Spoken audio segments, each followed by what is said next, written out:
ఒక నెల రోజుల క్రితం నట్టి అన్న ఆఫీస్‌లోనే ఇక్కడే కూర్చొని నేను అన్న పెట్టడం జరిగింది. నేను అనుకున్న ఉద్దేశాలు కూడా జనాలకు త్వరగా ఎళ్ళిపోయినాయి ఆ రోజు కూడా. అది ప్రతి వీడియో కూడా ఒక సంచలనం సృష్టించింది మాట్లాడిన వీడియో. ఆ రోజు నేను చెప్పాను వేమిరెడ్డి గారు, ఆయన సతీమణి ప్రశాంత్ రెడ్డి గారు అత్యధిక భారీ మెజారిటీతో నెల్లూరులో గెలుస్తా అన్నాను. 2,50,000 ఆధిక్యంలో వేమిరెడ్డి గారున్నారు. 50,000 ఆధిక్యంలో ప్రశాంత్ రెడ్డి గారున్నారు. ఓవరాల్‌గా 165 సీట్లు టీడీపీ 175లో 165 సీట్లు ఆల్మోస్ట్ కైవసం చేసుకుంది. ఆధిక్యంలో కూడా ఉన్నాయి కొన్ని. సో, అయి 2, 3 అటు ఇటు అయినా కూడా 168కి వెళ్ళే కూడా అవకాశం ఉంది. నేను ఆ రోజు కూడా చెప్పాను. 145 నుంచి 160 సీట్లు టీడీపీ కూటమి కైవసం చేసుకుంటే కొన్ని వందల ఇంటర్వ్యూలో నేను చెప్పుంటాను. ఒకసారి మీరు చెక్ చేయండి. మొన్న కూడా ఆరామస్తానని అమ్ముడు పోయిన ఒక మనిషి చెప్పినప్పుడు కూడా నాకు తెలిసిన బంధువులు నా మనుషులు భయపడుతుంటే నేను వాళ్ళందరికీ ఒకే ఒక ధైర్యం ఇచ్చా. 145 నుంచి 160 సీట్లు. ఏంటి ఆ ధైర్యం అంటే, నేను నెల్లూరులో ఉన్నప్పుడు వేమిరెడ్డి గారితో తిరిగేటప్పుడు అన్ని రకాల ప్రజలని నేను విశ్లేషించి అడిగినప్పుడు నాకు అనిపించింది గంజాయి రోడ్డు మీద అమ్మడం, ఆడవాళ్ళ చేత బూతులు తిట్టించడం, డ్రగ్స్ అమ్మడం, ఇసుక దందాలు, చదువు వచ్చిన వాళ్ళకేమో జాబులు లేకపోవడం, జాబ్ వచ్చిన వాళ్ళేమో ఈ ఐటీ పరిశ్రమలు ఇవన్నీ చూసి కూడా చంద్రబాబు నాయుడు గారు ఇష్టపడ్డం. ఇవన్నీ చూసుకున్న తర్వాత నేను ఆ రోజు చెప్పిన 150, 160 సీట్లు కన్ఫామ్‌గా అంతమించే ఉంటే సంతోషంగా ఉంది. ఈరోజు పవన్ కళ్యాణ్ గారి యొక్క పూర్తి మద్దతుతో, ఆయన త్యాగంతో, ఆయన న్యాయంతో ఈరోజు చంద్రబాబు గారు అన్ని సీట్లు సంపాదించడం అనేది చిన్నా చితకా విషయం కాదు. పవన్ కళ్యాణ్ గారు ఆయన యొక్క పూర్తి మద్దతు, ఆయన ఆలోచనలు ఈరోజు 165 సీట్లు వచ్చేటట్టు చేశాయి. ఇది ఒకటి ఎత్తుకుంటే దాని తర్వాత ఇప్పుడు టీడీపీ ప్రభుత్వం ఫామ్ చేయబోతుంది. అన్నయ్య చెప్పినట్టు ఎవరైతే సజ్జల రామకృష్ణారెడ్డి అనో అదేవిధంగా వాళ్ళ కొడుకు ఎవరు మాట్లాడితే వాళ్ళ కూతుర్ల ఫోటోలు, అక్కల ఫోటోలు, చెల్లెళ్ళ ఫోటోలు మార్ఫింగ్ చేసి వాడి మీద కూడా ఇమీడియట్లీ చర్య తీసుకోవాలని మనస్ఫూర్తిగా కోరుకుంటున్నాను. అది గవర్నమెంట్ పేపర్ మీద కూడా ఆడి పేరుంది. ఈ సజ్జల రామకృష్ణ అనేవాడు ఏ రోజు ప్రత్యక్ష రాజకీయాల్లో పాల్గొన్నాడు కాదు. ఈడు ప్రభుత్వ సలహాదారుడు. ఒకప్పుడు sub editor, chief editor, junior editor Eenadu పత్రికలు కూడా చేస్తున్నాడు. వీళ్ళందరూ బలోపేతం వల్ల ఈరోజు భార్గవ్ రెడ్డి, అవినాష్ రెడ్డి వీళ్ళందరి వల్ల కూడా ఒక బాబాయ్ అనే వ్యక్తి చనిపోయినాడు. 31 పెండింగ్ కేసులు ఉన్నాయి. ఖచ్చితంగా రేపు గవర్నమెంట్ ఫామ్ అయిన తర్వాత ఫస్ట్ చేసేది ఏంటంటే తిరుమల అకౌంట్. నేను ఫస్ట్ నుంచి చెప్తా ఉండా, తిరుమల వెంకన్నతో పెట్టుకున్న ఎవడైనా సరే నాశనం అయిపోతారు. ఫస్ట్ నుంచి చెప్తానే ఉన్నాను నేను చాలా గట్టిగా. అదే విధంగా వెంకటేశ్వర స్వామితో, శ్రీనివాసుడితో, గోవిందుడితో ఎవడైతే పెట్టుకున్నాడో ఇలా నాయన, ఆయనే పోయాడు అడవిలో పడి. ఈడెంత ఈడెంత అంటాను నేను డైరెక్ట్గా. ఈరోజు 165 సీట్లు వచ్చాయంటే కేవలం పవన్ కళ్యాణ్కి మద్దతు కావచ్చు, బీజేపీ మద్దతు కావచ్చు, చంద్రబాబు గారి ఆయన ఆయన పడ్డ కష్టం కావచ్చు, వాళ్ళ అబ్బాయి యొక్క తెలివితేటలు కావచ్చు, ప్రజలు చైతన్యం కావచ్చు, ఇవన్నీ పక్కన పెట్టుకుంటే కేవలం వెంకటేశ్వర స్వామితో పెట్టుకున్న విధానంలో రేపు వెంకన్న సన్నిధిలో పైన ఒక కమిటీ దిగితే 100% జగన్మోహన్ రెడ్డికి బాబాయ్ హత్య కేసు అవసరం లేదు. రెండో పాయింట్, పాత కేసులు అవసరం లేదు. వెంకటేశ్వర స్వామి హుండీ డబ్బులు వెంకటేశ్వర స్వామి మెల్ల ఉండే హారాల దగ్గర దొరికిపోతాడు ఆ మనిషి. కాబట్టి నెక్స్ట్ ఇంకోటి చెప్తున్నా, పవన్ కళ్యాణ్ గారిని పట్టుకొని నీకు 3 పెళ్ళిళ్ళని 3 పెళ్ళిళ్ళే అన్నాడు. ఇప్పుడు నేను మా జగన్మోహన్ రెడ్డికి మంచి డ్రెస్ వేసి, చీర జాకెట్ వేసి, లంగా ఓణి వేసి, నిండు ముత్తైదుగా చేసి మా పవన్ కళ్యాణ్ గారి శోభనం గదిలో పంపిస్తాను. మంచి పన్నెండు బిడ్డని ఆయన ఇస్తే మా ఓడు కనీసం ఆ పవన్ కళ్యాణ్ గారి యొక్క తెలివితేటలైన ఆ బిడ్డ రూపాలని పెంచుకొని నేను మనస్ఫూర్తి కోరుకుంటున్నా. నిజంగా వెంకటేశ్వర స్వామి ఉన్నాడు, ఆ దేవుడు ఉన్నాడు. ఖచ్చితంగా ఇన్ని సీట్లు వచ్చాయంటే మాత్రం ఆంధ్రప్రదేశ్కి మంచి అభివృద్ధి వస్తుందని అర్థం. ప్రజల వ్యతిరేకత భయంకరంగా జరిగింది. ఫస్ట్ ఏం చెప్తున్నా, నెల్లూరులో 10కి 10, 10కి 10, 10కి 10 ఇంతవరకు భూమి మీద స్వాతంత్రం వచ్చిన తర్వాత ఆంధ్రప్రదేశ్లో నెల్లూరు జిల్లాలో ఎప్పుడు కూడా ఇన్ని సీట్లు రాలా, ఇంత అభివృద్ధి ఎప్పుడు జరగలా. ఖచ్చితంగా వీళ్ళందరి మీద ఎక్కువ పెడతారు. ఎవరి దగ్గరైతే ముండల చేత బూతులు తిట్టించారో, ఎవరైతే బోరుగడ్డలు పంచప్రభాకర్ కావచ్చు, ఆ తర్వాత శ్రీరెడ్డి, దాని తర్వాత పోసాన కృష్ణమురళి గారు కావచ్చు, ఎవరిని పడితే వాళ్ళని చిరంజీవి గారు లాంటి పెద్ద మనుషులు తిట్టాడు. ఈ రోజు ఏమైపోయాడు వీడు? మైహోం పూజలో 4 ఫ్లాట్లు ఎక్కడికి వచ్చి వీడి గన్మేళ్ళు ఎక్కడి నుంచి వచ్చారు వీడికి? తర్వాత ఈ వేణు సామన్ ఇంకో డెకైట్ నా గురించి చెప్పాను. ఈ రోజు ఏదో వీడియో పెట్టాడు, నువ్వు పిల్లకాయల జీవితాలతో ఆడుకో మాకు.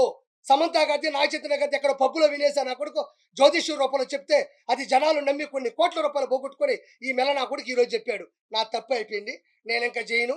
ఈ రోజు ఒప్పుకున్నాడు. ఎందుకు ఒప్పుకున్నాడు? నేను ఆ రోజే చెప్పేవాడు డెకైట్ నా కొడుకని. కాబట్టి పూర్తి మద్దతుతో ఆ దేవుడి దయ వల్ల నా నా కుటుంబం మీద, నా వ్యాపారాల మీద, మా ఆవిడికి ఎన్ని బూతు మాటలు వచ్చేటివో, ఎన్ని ప్రైవేటు నెంబర్లు వచ్చేటివో ఎన్ని పెడద్దరాలకి వచ్చే అర్థాలు వచ్చేటివో మీకు ఎవరికి తెలిసి చెప్పుకోవాలా. సౌరాత్రుల్లో డోర్లు కొట్టేవాళ్ళు, నేను వెళ్తా ఉంటే వెనక కత్తులు పట్టుకొని తిరిగిన సందర్భాలున్నాయి. తర్వాత నా వ్యాపారంలో నాకొచ్చిన ఫ్రాంచైజీలు మొత్తం ఆపేయడం జరిగింది. రేపు అడ్వాన్స్ తీసుకుందామని లోపల ఈ రోజు ఆపేసిన సందర్భాలున్నాయి. నన్ను పట్టుకొని కొంతమంది నా జూన్ 4 తర్వాత నీ పరిస్థితి ఏంటి అని అడిగారు. ఇప్పుడు మీ పరిస్థితి ఏంది? కిరాక్ కార్పి అన్నీ వదులుకొని రోడ్డు మీద నిలబడి ఆ రోజు ఇక్కడే ప్రెస్ మీట్ పెట్టాడు. 4వ తారీఖు ఏంటన్నా, 4వ తారీఖు మీ ముందే 165 సీట్లు 20 చిల్లర ఎంపీ సీట్లతో కిరాక్ కార్పి ఈ రోజు నిలబడ్డాడు. ఒక కమిడియన్, ఒక చేపల పులుసు పెట్టుకున్న ఒక కిరాక్ కార్పి. మీరు ఎంతమందికి దమ్ముందరా? నాకు మినిమం చదువు కూడా చేత కాదు నాకు. ఇప్పుడు దిగుతున్నాడు, సరిగ్గా దిగినాడు పవన్ కళ్యాణ్. తట్టుకోగలరా? పప్పు పప్పు అన్నారు, దిగింది నిజమైన నిప్పు. ఆపుతారా? చంద్రబాబు నాయుడు గారు మీ వాడు ఏసీ బస్సులో నాకు మేమంతా సిద్ధమని పెడితే చంద్రబాబు నాయుడు గారు 78 సంవత్సరాల వయసులో కాంప్యాన్లో 3 గంటలు లెక్కన రోజుకు 3 సభలు నడిపిన ఆయన చతురత ఎక్కడ? ఆయన చరిత్ర ఎక్కడ? మొహం ఇట పెట్టుకొని రాయి తగిలిందా వాడికి? ఇప్పుడు చూపిస్తా. ఋషికొండలో ఉండే రాయి తగలుతుంది, 7 కొండల స్వామి కొండ మీద రాయి తగలుతుంది. ఈ రోజు కొండలు అనేటివి ప్రకృతి వనరులు. అవి విశాఖపట్నానికి సముద్రం ఎంత అవసరమో కొండలు కూడా అంతే అవసరం. వాటిని సగం చేసి అక్కడ నువ్వు ప్యాలెస్ కట్టుకుంటావా? అక్కడ ఇల్లు కట్టుకుంటావా? వెంకటేశ్వర కొండ మీద క్రిస్టియానిటీ పెస్తావా? వెంకటేశ్వర కొండ మీద ప్రసాదం లేకుండా చేస్తావా? వెంకటేశ్వర కొండ మీద అన్నం ఉడకుండా చేస్తావా? వెంకటేశ్వర కొండ మీద నువ్వు పాను పొరాకులు, సిగరెట్లు, మటన్లు, చికెన్లు వండుకొని తింటావా? నువ్వు వండుకొని లేదా? నువ్వు లైవ్ టికెట్గా నేను మాట్లాడతా. నీ సడుగుళ్ళు వెంకటేశ్వర కొండ మీద ఎన్ని ఆకృత్యాలు చేశారు. ఈ రోజు 1000 రూపాయల టికెట్లు సామాన్య మానవుడు గోయిందా గోయిందంటే పోతున్నారు. ఈ రోజు పైకి వెళ్తే సామాన్య మానవులకి నీళ్లు లేవు. ఒకప్పుడు చక్కటి మజ్జిగ, కాఫీ, చిన్న పిల్లకాయలకి వెంకటేశ్వర సన్నిధిలో కదా వెంకటేశ్వర ఒళ్ళు కూర్చున్నట్టు సాంబార్ రైసు, కార్డ్ రైసు. ఎట్ట TTD equal to TDP Chandrababu Naidu గారి హయాంలో. ఈ రోజు ఏమైంది? వెంకటేశ్వర అంటే నీకెందుకు అంత చులకన? ఈ రోజు ఏమైంది నీ బతుకు? నీకు అపోజిషన్ లేకుండా చేసింది ఈ పొజిషన్. పోయి అడుక్కు తిను. నువ్వు, ఆ సజ్జల రామకృష్ణారెడ్డి, ఆ భార్గవ్ రెడ్డి, నీ ఐపాక్ టీము. ఈ కొడాలని ఎట్టపోయినాడు, ముసలోడు బొచ్చుగాడన్నాడు. తల దించుకొని ఈడు ఆ వలమనేసి గన్నవరవాడు తల దించుకొని పోతా. ఎలా ఓట్లేస్తారు అనుకున్నారా మీకు జనాలు?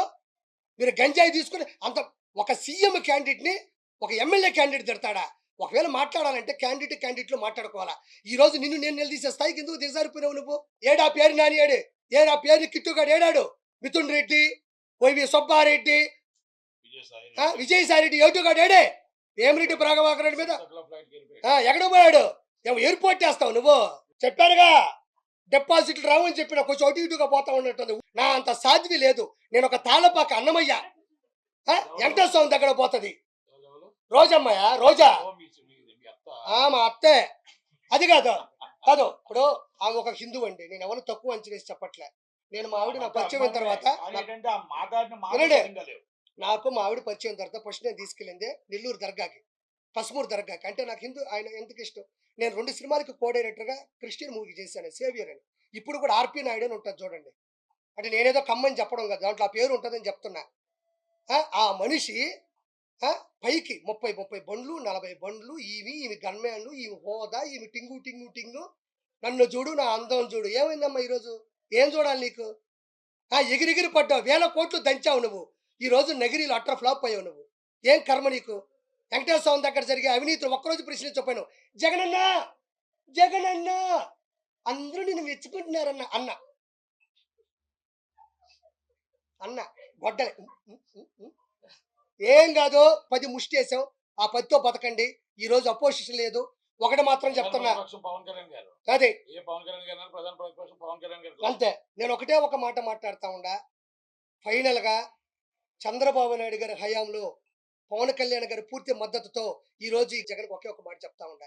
నేనేమి శ్రీరెడ్డిలా బరిదిగిచ్చి చేతులు ఇట్టు పెట్టో నేను మాట్లాడలే. మా అమ్మ సాక్షిగా మీరు మొదలు పెట్టారు, నేను కొనసాగిస్తున్నాను అంతే. ఈ రోజు మాట్లాడుతా ఉండా. పవన్ కళ్యాణ్ గారు వైనాట్ 175 అన్నాడు, ఇక్కడ వైనాట్ 21 అయిపోయింది. వైనాట్ 21, నీకు వచ్చిన 10 కన్నా 11 ఎక్కువ వచ్చిన ఆయనకి. నిలబెట్టిన 21ని మీరు తిడుతున్నా, కోట్ల రూపాయలు పోగొట్టుకున్నా, సినిమా లేకపోయినా, ఫినిష్ చేయలేకపోయినా నిలబడ్డ చరిత్ర అదే.